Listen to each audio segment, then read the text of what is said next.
The longest World Series game ever ends at 6 hours and 39 minutes. And who better to end it than with a walk-off from Freddie Freeman? This is MLB Game Night, postseason edition. When that final out is made, you know it's time for Locked On MLB Game Night.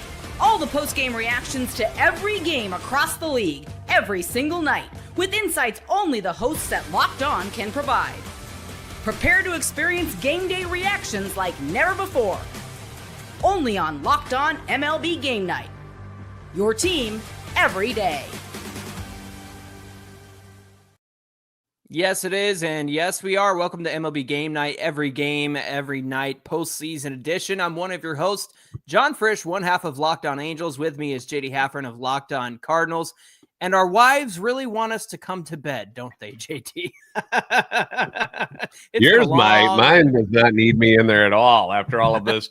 I'm like on my 19th energy drink trying to stay awake for this one. And my goodness, what a game though, right? You know what? I think you're the curse. I know we had a lot of Dodgers extra inning games this year when we've hosted, but you were also up all night for that Tigers-Mariners game as well. Yep. It's you. Yep. It's you. You're the problem. Really it's cool you. of these guys to keep doing this for me. It's really awesome. I appreciate it. It's fantastic. Yeah. Well, we've got 18 innings worth of game to cover, 2 games worth of games to cover. But before we get to all that, I want to thank our friends over at Gametime. Download the Gametime app, create an account, and use the code LOCKEDONMLB for $20 off your first purchase. JD, this was game 3 between the Toronto Blue Jays and the Los Angeles Dodgers for the World Series. Coming into this one, tied at 1. And boy, how we got here has already been quite a roller coaster. Game 1 was in Toronto, saw the Blue Jays pour on the offense with an 11-4 victory. They were able to figure out Blake Snell, who's been dominant all postseason, handed him his first loss of the playoffs. And it was the first time the dreaded Dodgers bullpen had to be called upon, and it got ugly. It was an 11-4 win for Toronto. In game 2, Dave Roberts didn't have to go to his bullpen because Yoshinobu Yamamoto throws another complete game, his second in the postseason, and back-to-back appearances. Dodgers took that game, evened up the series with a 5-1 win on Saturday night. Now, the series is in LA. For these 3 games, the winning team set to go up 2-1 in this series. Tyler Glasnow for the Dodgers. Mad Max Scherzer and his different colored eyes starting for the Blue Jays against his former team. And most importantly, Justin Bieber in the house rooting for his hometown Blue Jays. Unfortunately, not with Shane Bieber on the mound. That'll be in tomorrow's matchup against Shohei Ohtani. So who's taking the lead and going up 2-1 in this World Series? Well, let's turn it over to Braden from Locked On Blue Jays, who is just without words at the moment.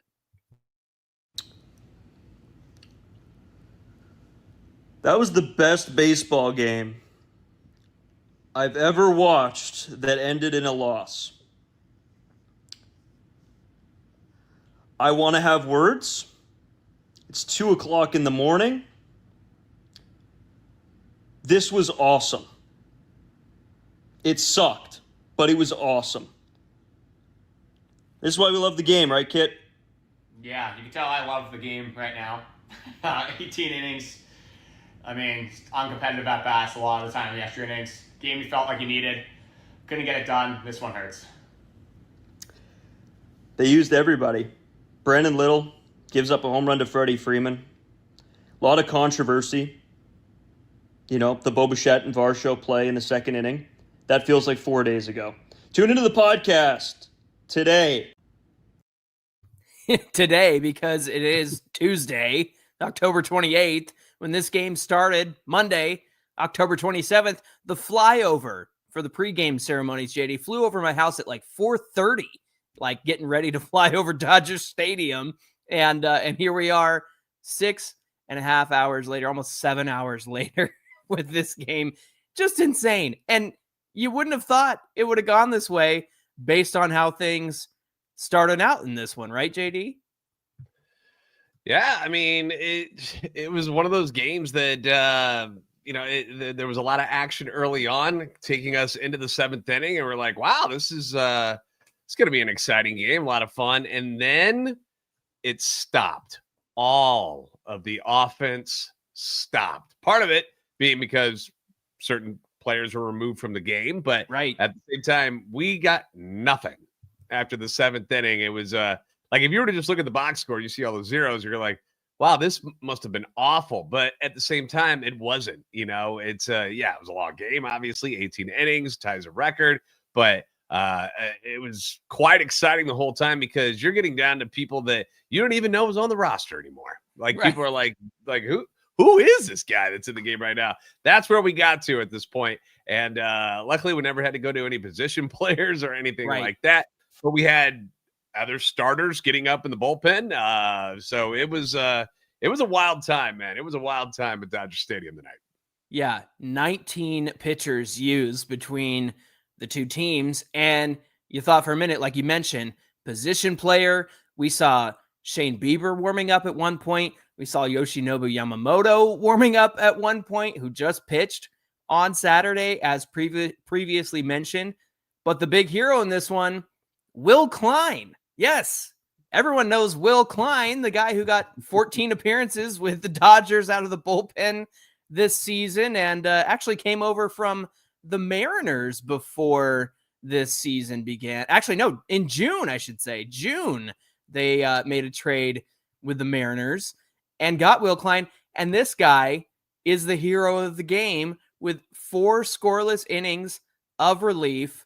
And let's see, how many pitches here did Will Klein have at the end of this one? 72, JD, and he had never pitched above 30 pitches in an outing. And that's really what it comes down to, right? In these kinds of games where the fact is you've got to use every last drop that you can out of the bullpen because you don't want to go to tomorrow's starter in this one, right? Of course not. Of course not. I mean, you're going to use as many arms as you can. They were saying that they were about to go to a position player. The LA was going to go to a position player because they still had a couple of guys still left on the bench, and that Yamamoto volunteered. That he was like, look, I'll throw. He's like, don't do that. I'll throw. And 2 days ago, the guy's throwing a complete game in Toronto, and now he's up in the bullpen and is ready to go for his team, which you gotta give him credit for stepping up in a situation like that. And if they hadn't scored in that 18th inning, he was coming into this game.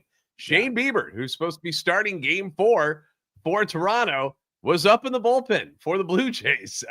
They had used every bench player. They didn't have anybody left. The entire bullpen was wiped out. They were going to go to him. So it was going to throw a wrench in everybody's plans for game 4.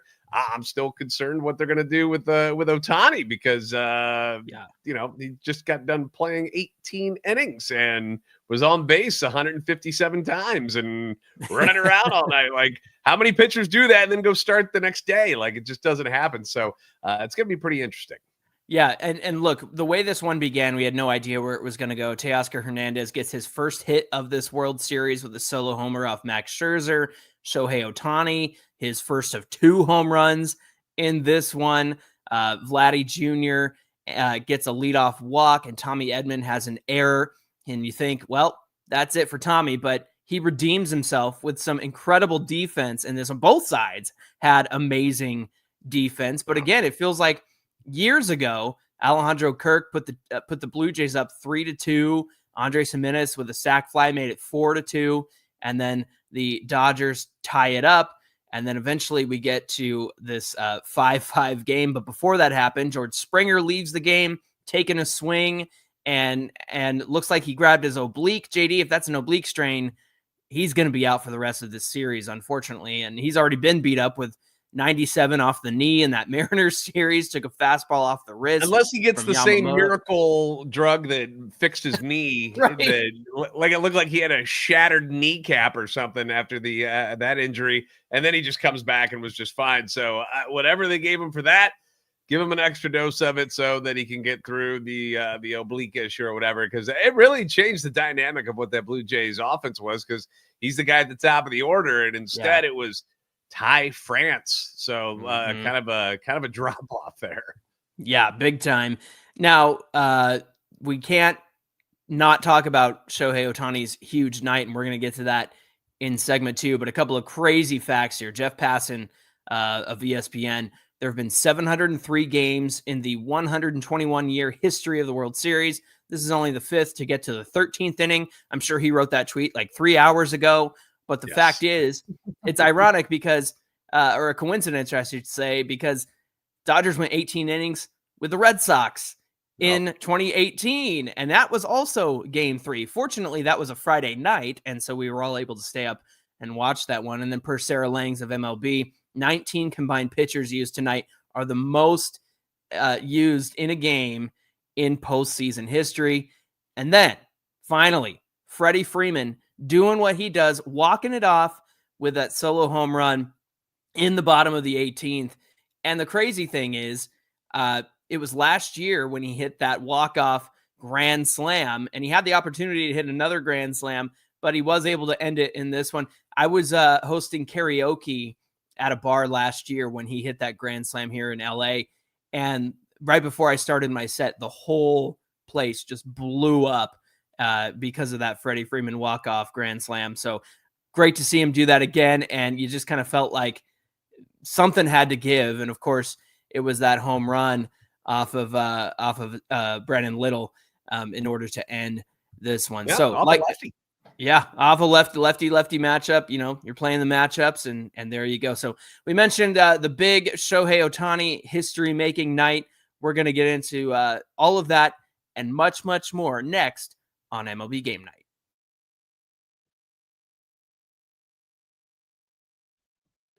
Today's show is being brought to you by Gametime. Now, there's nothing like catching a baseball game live, especially one that's a World Series game that goes 18 innings. But getting tickets to such an event, that can be the tough part. You know, you got to deal with those queues, the login screens, the surprise fees. None of that stuff is anything that you want to put up with. It just takes the fun out of getting the tickets to your favorite events, whether it is a sporting event or perhaps maybe it's a concert or, you know, you're going to a comedy show, whatever it may be. That's why you need to use Gametime, because it's the app that gives the advantage back to the fans. It's very fast, it's very easy, and it's backed by the Gametime guarantee, where you're always going to get 100% authentic tickets delivered on time and at the best price. Plus, all the fees are included, so the price you see is the price you pay. They're not going to, screw you over and double up the price at checkout. That doesn't happen with Gametime. It's faster, cheaper. It's less stressful, which is great than any other way you're going to buy tickets. So download the Gametime app, give it a try, create an account, use code LOCKEDONMLB for $20 off your first purchase. Terms apply. Again, that's promo code LOCKEDONMLB for $20 off. Swipe, tap, ticket, go. Download Gametime today. Back here on a Locked On MLB late game night, because we are burning the midnight oil. JD, it's 3:26 where you it's are. It's almost game morning on the East Coast. So, exactly. But hey, it's all right, man. This is the World Series. This is what it's all about. So we're here with you. I've got the benefit of being on the West Coast, fortunately. So Shohei Ohtani, of course, historic once again. He wasn't pitching in this one, so it was hard to match what he did against the Brewers, but he sure did try in this one. He had 4 extra base hits in his first 4 trips to the plate on Monday night. And yes, it was on Monday night, not Tuesday morning. 2 doubles and 2 homers, the last of which tied things up at 5 in the 7th inning. And that's where we sat until the 18th. So almost a game and a half later.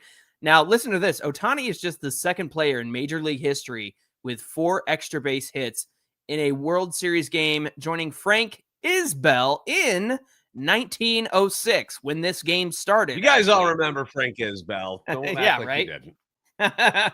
So this game-tying blast he had in the 7th, it was his 8th home run of the postseason, tying Corey Seager's franchise record for the Dodgers set in 2020 for most homers in a single postseason. And between his 3-game homer, 3-homer game in the NLCS, my eyes are crossed up reading my notes here. Listen to this. His 3-homer game in NLCS Game 4 and Monday night's World Series Game 3, Ohtani became the first player with multiple games of 12 or more total bases in a single postseason. The only other player with 2 such time in a postseason like that is George Herman Ruth, but you know him better by his stage name, Babe Ruth. And of course, nobody's done it like Babe Ruth until Ohtani came along, pitching and hitting. JD, you've got a crazy stat here about Ohtani's last 12 at-bats at Dodger Stadium. Hit us with that one. Yeah, he hasn't made an out, dude. 12 at-bats at Dodger Stadium. It's kind of like, when you went out to the backyard, you're playing wiffle ball, and you got that fat red bat, and you just, nobody strikes out. You always put the ball in play, or, you're hitting a home run, whatever's going on. That's what Ohtani's doing with, real-life ball players playing against the best in the world. Here's his last 12 at-bats at Dodger Stadium. Home run, walk, home run, double, home run, double, home run, walk, walk, walk, walk, walk. They finally decided, they're like, okay, never mind. We're not gonna pitch this dude anymore because he's the greatest hitter on the planet right now. So why are we throwing it to him? And that was what was funny, is that that last home run that he hit, they had a mound visit and talked about whatever they talked about. And then Dominguez chucked a curve right down the middle. Just gave him a cookie fastball. And Ohtani's like, that's right. Cool. Thanks. Appreciate that. Interesting strategy there. I'm assuming that the conversation was, don't give him anything to hit. And then he missed his spot is what I'm assuming happened. I don't think they were like, let's just fool him with a fastball right down the middle. You want to try that? Maybe he won't be expecting that. It was just crazy watching it. And of course, not a lot of fun for the Dodgers fans in attendance, because now the guy that they all came to see is not getting a chance to swing the bat anymore. He's just getting walked over and over. Ed Rooney's special tonight, John, 9 times he was on base. First player to ever do that in one postseason game. Wow. Also the first player to be intentionally walked 4 times in a postseason game. Only players to be intentionally walked 4+ times in a regular season game since they became official back in 1955. You had Roger Maris in 1962, Gary Templeton in 1985, Andre Dawson, the Hawk, in 1990. Manny Ramirez did it in 2001. Barry Bonds had it in 4 different games in 2004. And then James Wood this year for the Washington Nationals. Okay. All right. And you want to know who it was against? It was against these guys. It was against the Angels. The Angels were like, we are not letting James Wood beat us. I mean, why not? If their lineup was not good, then why would you? So just a crazy night for Ohtani, which, started off with all the fireworks. He even tried to steal a bag in this one, got thrown out, started dealing with some cramps later on. But, I mean, he's just – you got to treat him like Barry Bonds at this point in this series, because – every time he comes up, like he's going to do some sort of damage against you. And finally, the Blue Jays were like, all right, you're right. Let's just, ball four. Yeah. Let's just put him on and see what happens with the other guys behind him, the Mookie Betts and Freddie Freeman. And eventually Freeman burned them. I mean, these guys are some of the best in baseball for a reason. So eventually they were going to get you. But for the longest time there, it worked. The strategy worked, and they were able to keep the Dodgers off the board for quite a long time. Well, the irony is that they finally pitched to him, and it ends up being a walk. And I think it was a 4-pitch walk of the 4-pitch variety. So they didn't put the 4 up. They were just like they still threw pitches in the direction of home plate, but they weren't really trying to put anything over the plate. Got to have a little dignity, right? Makes sense. Yeah. You gotta go out with your pride a little bit and say, "Oh, I'm at least gonna throw at him rather than just put the 4 fingers up." I mean, honestly, think about it, though. They shut out the Dodgers for 10 innings. Yeah.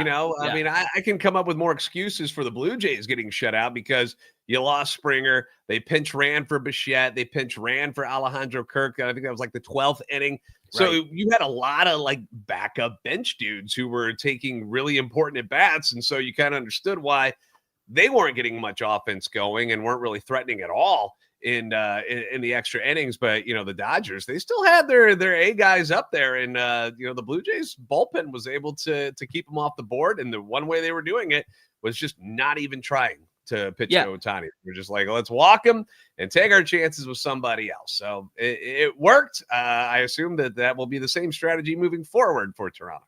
Yeah, it's going to have to be. Yeah, credit to Eric Lauer for coming in out of the bullpen, 4 2/3, just 2 hits, obviously the 4 walks, and then 2 strikeouts for his line, 68 pitches. But he was the one keeping the Blue Jays in this game, but nobody could really come through offensively. And then, yeah, it's just something had to give with that Freddie Freeman home run. So that was great to see. A lot of like un-Toronto Blue Jay type mistakes. Some of the base running was a little like, you know, what was going on there. Obviously, had that weird play where Bichette got doubled up over at first. Like, it was weird because they thought it was ball four. Like, that was a weird play. Because it was ball four, right? They got the runner gunned at third base. They had obviously the runner was thrown out at home plate. A lot of really good defensive plays on the Dodgers side of things. Tommy Edman made 2 fantastic throws to nail some guys. So, you know, the Dodgers took advantage of, you know, it seemed like the Blue Jays had opportunities and they just weren't able to follow through with it and made quite a few little mistakes here and there that kind of doomed them. And, you know, the Dodgers hung around and finally they got them. Yeah, exactly. So the thing is there was a lot of questions going around social media about the intentional walk. And I understand it's frustrating, especially like you mentioned for Dodger fans to not see Ohtani swing the bat. A lot of people suggesting you get one per game. How do you feel about the way they handled Ohtani? Obviously that's what they needed to do, but do you agree with that sentiment of like, this is ridiculous? We need to limit the intentional walks in a game. What do you say? No, it's part of the game. Like, no. I mean, if you don't want to face a guy, you don't have to face him. You can keep walking them all if you want to. You know, that's right. Those are just part of the rules. So you just got to have somebody behind them that will stop the other team from doing that. You know, Mookie Betts, pretty good player. Not like, you know, some scrub was batting behind Shohei tonight. It just, you know, they were able to get him out more times than not. Yeah, and that's the thing. When you have to take your chances with Mookie Betts and Freddie Freeman because you can't pitch to Ohtani, like that's the toughest 1, 2, 3 in baseball right there. JD, where does it peak with Ohtani? Because that incredible game, you know, scoreless, 10 strikeouts, 8 innings against the Brewers, and then he also hit 3 home runs in that same game. Like, what does he have to do? 4 for 4, 4 home runs, and throw a complete game today. I was going to say tomorrow, but today, like, where does it end with Shohei?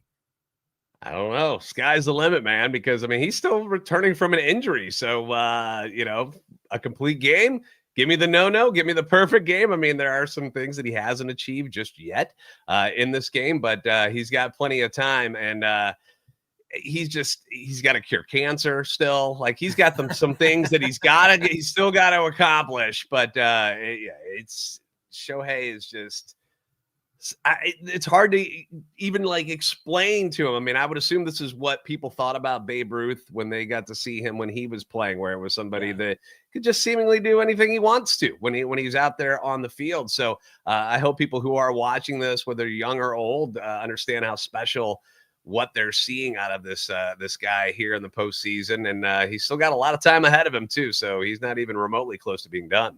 Yeah. And I never thought I would see empty seats behind home plate in a World Series game, but people in LA, they got work tomorrow, man. So they had to leave at some point.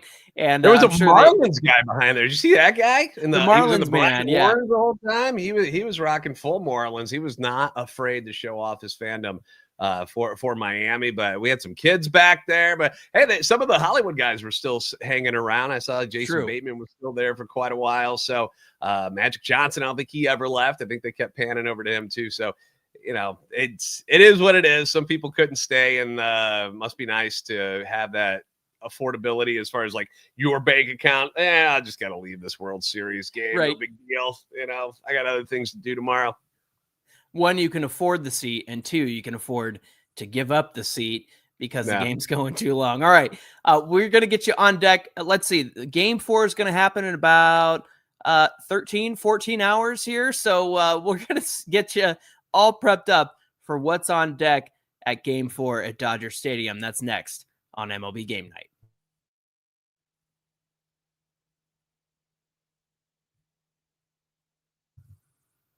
Okay, so the plan for Game 4 is Shohei Ohtani on the mound for the Dodgers and Shane Bieber for the Blue Jays. Now, there was probably a thought from both managers of, shoot, do I need to get these guys into the game? And like you mentioned, Ohtani's out there the whole time. You and I were speculating, texting before this game ended.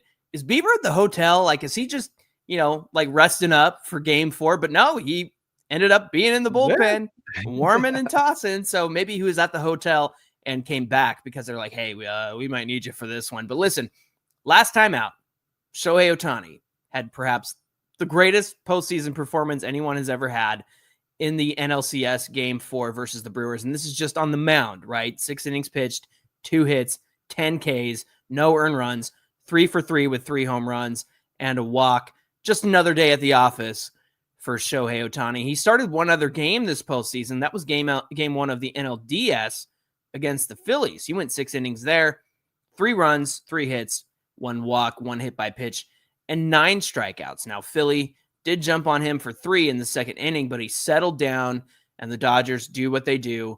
They came back to win that one against Philadelphia 5-3. In his career against Toronto, he's made 3 starts.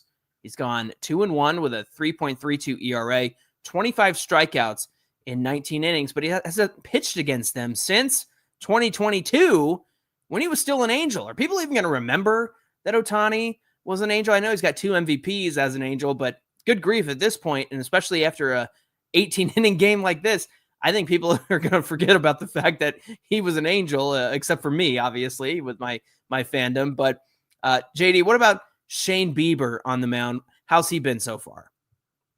Well, I mean, he had an interesting season because he was coming back from the injury. He didn't make his first start during the regular season until the end of August. It was August 22nd.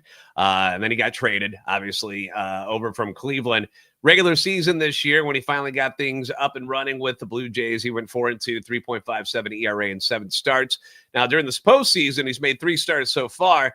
They haven't been all that great. All right. He's 1-0, but the ERA of 4.38. His start against the Yankees in the NLDS was pretty forgettable. Lasted just 2 2/3 innings, 3 runs, only 2 earned, but 5 hits, 2 Ks. That was the Judge home run game that the Yankees went on to win 9-6. He then pitched twice in the ALCS against the Mariners. First time out, game 3, with the Blue Jays down 0-2 in the series. Remember, the Mariners won the first 2 in Toronto. Right. And so they were heading back to Seattle. They had to, they needed a win in the worst way. And it was Bieber who actually went and pitched very well in Seattle. 6 innings, 2 runs, 8 Ks, while the offense ended up lighting up George Kirby in that game.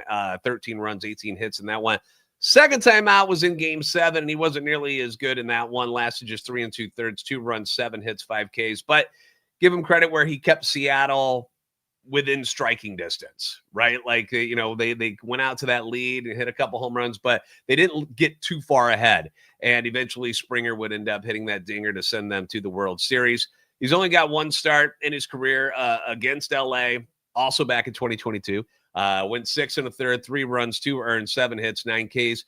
Freddie Freeman, ironically, hit a home run against him that day. So we got to see Freddie do some damage in this one. And I don't know, he's got some success against Bieber previously in his career. So that's how things shape up for Bieber against the Dodgers. So obviously going into today's game, because it is today, we're going to have to look at the bullpens for both these teams, exhausted after this marathon. And so you're going to want a long outing from Shohei. You're going to want a long outing from Shane Bieber as well.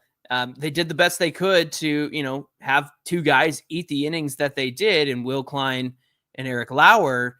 But even that just barely put a dent into this 18-inning game. So that's going to be a huge storyline. Another storyline that we need to pay attention to here is that George Springer injury. The fact that he came out immediately after he took that swing.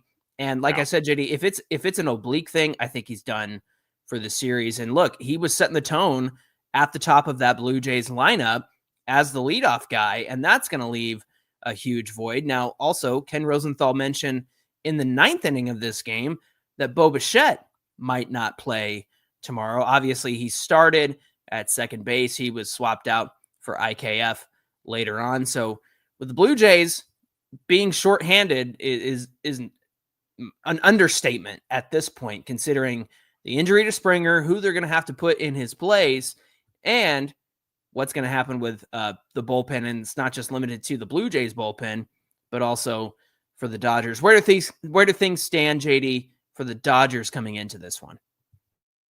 Well, I mean, how is Shohei going to react, and like, how's his body going to react after playing an 18-inning game? And I know he's not in the field. I know he didn't have to swing the bat all that much tonight after his fourth at bat. Whether I don't even think he swung it at all after the last home run. I think he just stood there for the most part.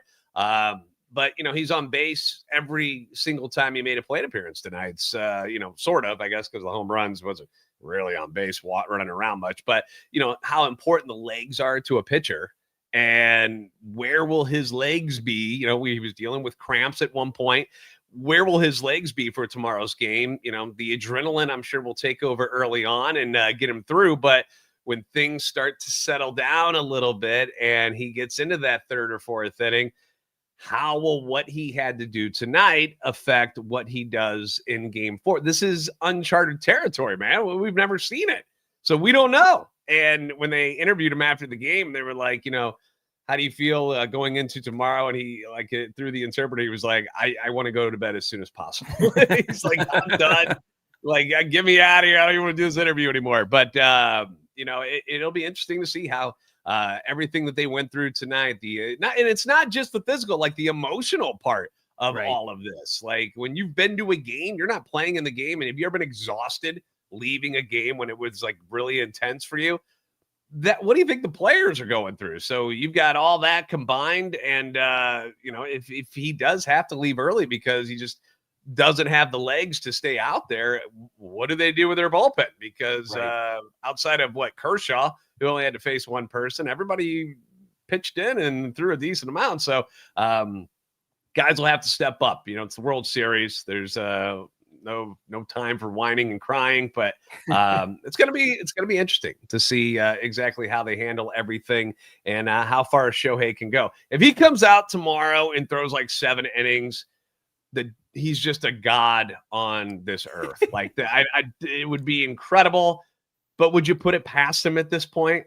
Probably not. You just want to wait and see what happens tomorrow, and it should be fun. It's going to be interesting. I wonder if it's going to be a 1-0 game tomorrow because everybody's just exhausted from everything they did today. So we shall see. By the way, we did get a video.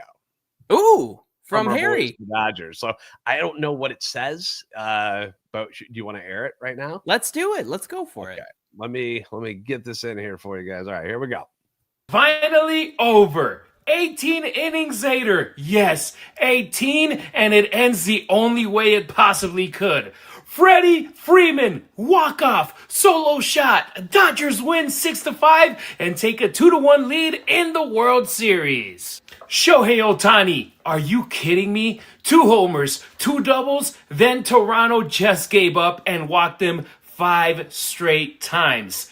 Unreal. He was on base 9 times. But the real MVP in Game 3 is this guy, Will Klein. 4 innings, 72 pitches, just 1 hit, 2 walks, and 0 runs. For all the criticism this bullpen has taken the last couple of months, a tip of the cap to them because they went 13 1/3 innings, and 1 run is all they gave up. They kept this Dodgers team alive. After one of the longest and wildest World Series games ever, LA finally delivers, and guess what? Shohei's back on the mound for Game 4, which is technically today. The Dodgers take the lead in the World Series for the first time in 2025, so more chaos, or will LA absolutely take over starting Game 4 on Tuesday? I got one thing to say. Let's go Dodgers! Oh, I'm glad we got to hear from Harry before we wrapped up today's edition of Game Night. They do a great job over there, him and Travis Rogers for Locked On Dodgers. And, of course, we got the fellas over at Locked On Blue Jays as well, bringing you the deeper insights into the specific team. So make sure you tune in to Locked On Blue Jays, Locked On Dodgers. We're here every day for you talking about your favorite teams. JD, let's go to bed, man. It's time. We got to call it. But we appreciate you guys being here for this episode of Locked On MLB Game Night. Don't forget to like, share, and subscribe. We'll see you back here in a couple of hours for the next edition of MLB Game Night. Every game, every night.